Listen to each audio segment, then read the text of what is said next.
Chapter 297. Sigh.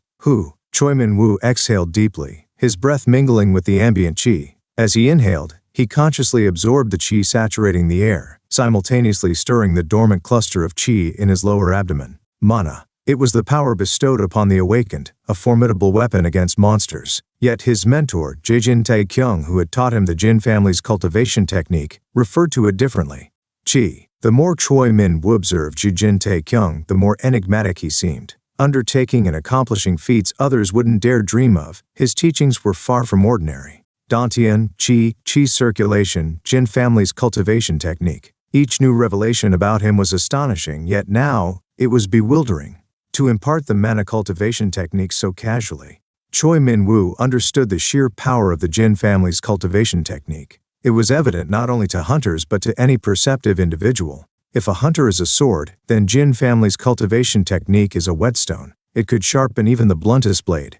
Given its effectiveness and rarity, its worth was immeasurable. Such generosity to divulge such a profound secret, the prowess to vanquish named monsters solo, the courage to confront Li Zhong-ryong and the Ares Guild. Is there anyone else like him? Each day, Choi Min-woo's realization of Jin Tae-kyung's extraordinariness deepened, as did his gratitude for being under Jin Tae-kyung's tutelage. I must not fail to meet his expectations. This resolve fueled Choi Min-woo to practice the Jin family's technique relentlessly, even in his sleep. And now the results were palpable. Swoosh! He was so engrossed in practicing the qi circulation technique that time became irrelevant. A powerful energy surged through his meridians, growing incrementally.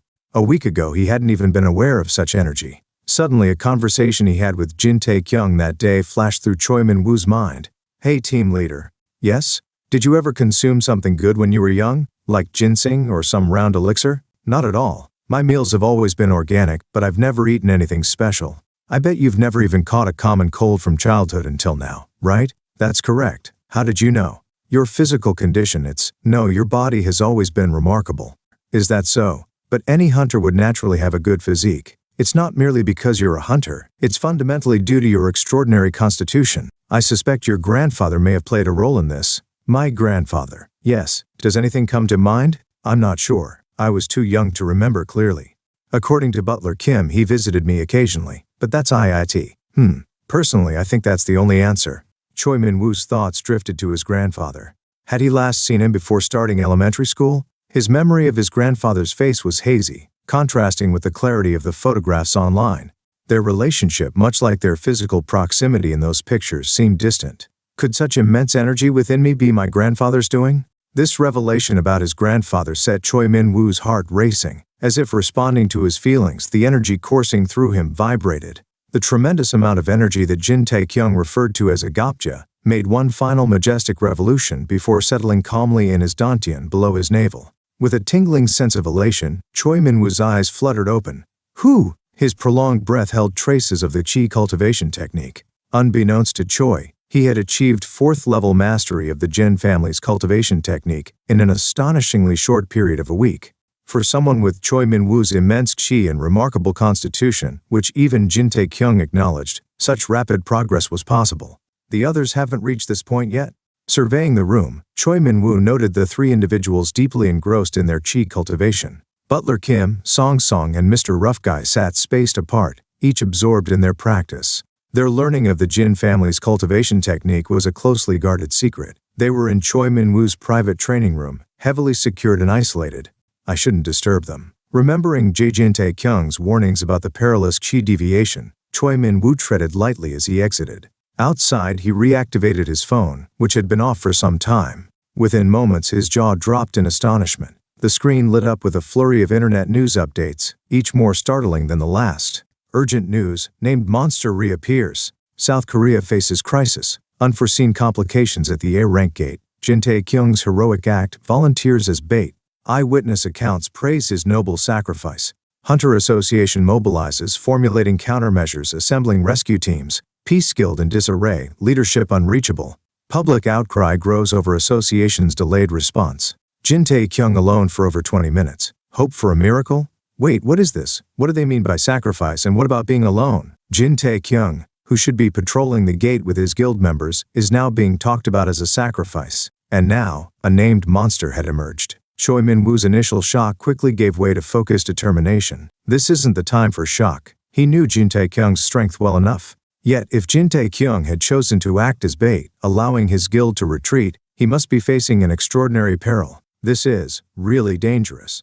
His grip on the phone tightened just as the training room door swung open, revealing 3 figures. Ah, that feels refreshing. Mister, don't you think my skin looks better? Ah, young master, you were already here. Butler Kim. The urgency in Choi Min-woo's voice instantly alerted the others to the gravity of the situation. Butler Kim's voice remained calm. What's happened? We need to go to Jin Tae-kyung right now. The scene at the entrance of the A-rank gate was chaotic. Hunters from the association and various guilds had gathered for safety measures, alongside reporters daring enough to seek exclusive stories. The air was thick with murmurs and whispers from the crowd.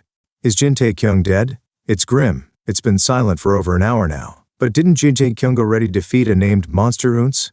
Ah, that wyvern, right? Impressive indeed, but while conversing with a junior reporter, the senior reporter flicked ash off his cigarette.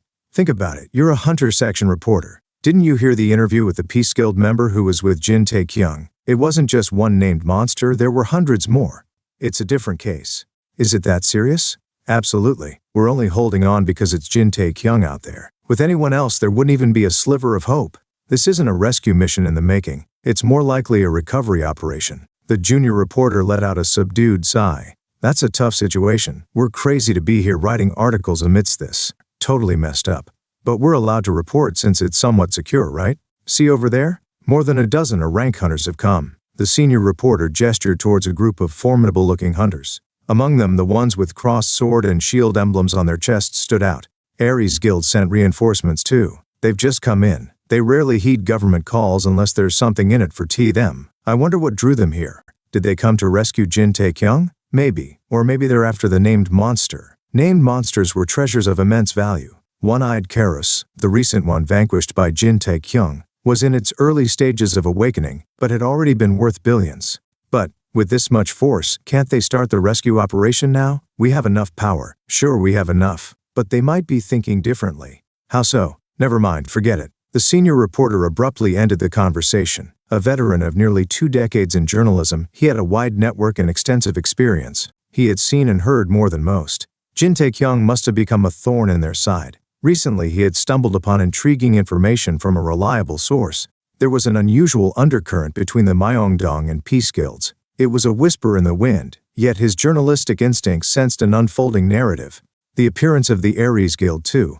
The presence of the Ares Guild was noteworthy but not unexpected, given the situation involving a named monster. Yet there was an air of unease, a feeling the reporter couldn't quite place. His gaze shifted towards the group of leaders, his brow furrowing. Their palms will get worn out at this rate.